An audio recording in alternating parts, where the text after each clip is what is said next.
Hello সবাইকে, আমার একটি নতুন ভিডিওতে সবাইকে স্বাগত। আমি আজকে একটা সিম্পল রেসিপি শেয়ার করতে চাই, যেটা আমি করছি ফুলকপি আলু দিয়ে ডিমের একটা রেসিপি। এখানে আমি ডিমগুলি সেদ্ধ করে রেখে দিয়েছি, আর ফুলকপি আলুগুলিকে আমি ভালো করে ধুয়ে পরিষ্কার করে রেখেছি। সাথে আমি এখানে পেঁয়াজ আদা গ্রেট করে রেখে দিয়েছি, সাথে একটু মটরশুঁটি আর একটা কাঁচা টমেটোও রেখে দিয়েছি এগুলির সাথে। বাকি আরও কিছু উপকরণ আছে, জিরা ধনিয়া, এগুলি আমি পরে অ্যাড করব। এখন আমি ফুলকপি আলুটাকে একটু ভাপে বসিয়ে দেব। একটু হালকা গরম জল দিয়ে একটু ভাপ দিয়ে নিচ্ছি। তারপর যখন আমার ভাপটা হয়ে যাবে, আচ্ছা এদিকে আমি বাকি উপকরণগুলিও মিক্সড করে রেখে দিয়েছি, মরিচের গুঁড়ো, হলুদ, লবণ, যা যা লাগে, জিরা ধনিয়া রেখে দিয়েছি। এখন আমি ডিমটাকে একটু ভালো করে ভেজে নেব।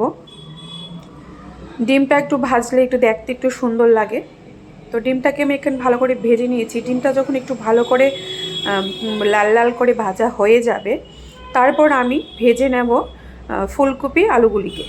এখন ফুলকপি আলুগুলিকে ভালো করে লাল লাল করে ভেজে নেব। আচ্ছা, আমি এখানে খুবই শর্টকাট করে করেছি। আমি একটু শর্টকাটই পছন্দ করি বেশি, কারণ আমার কাছে এতটা টাইম নেই। তো তার জন্য ফুলকপি আলুর সঙ্গে আমি পেঁয়াজ একসঙ্গে ভেজে নেব। তো পেঁয়াজটা এখানে আমি একটু হলুদ আর লবণ দিয়ে দিয়েছি স্বাদ মতো, আর এখানে আমি পেঁয়াজটা দিয়ে দিয়েছি। ফুলকপি আলুর সঙ্গে একসঙ্গে পেঁয়াজটা ভাজা হবে, তার জন্য আমি পেঁয়াজটা দিয়ে দিয়েছি। তো পেঁয়াজগুলি ভাজা হলে পরে ভালো করে ভেজে নিতে হবে। ভাজা হলে পরে এখানে আমি যেই মিক্সডগুলি করে রেখেছি মশলার মিক্সডগুলি আমি দিয়ে দিয়েছি। মশলার মিক্সডগুলি এখন ভালো করে ভাজা হলে পরে এটাতে আমি ঝোল অ্যাড করে দেব। ঠিক আছে, একটু মানে ভালো করে লাল লাল করে ভাজতে হবে।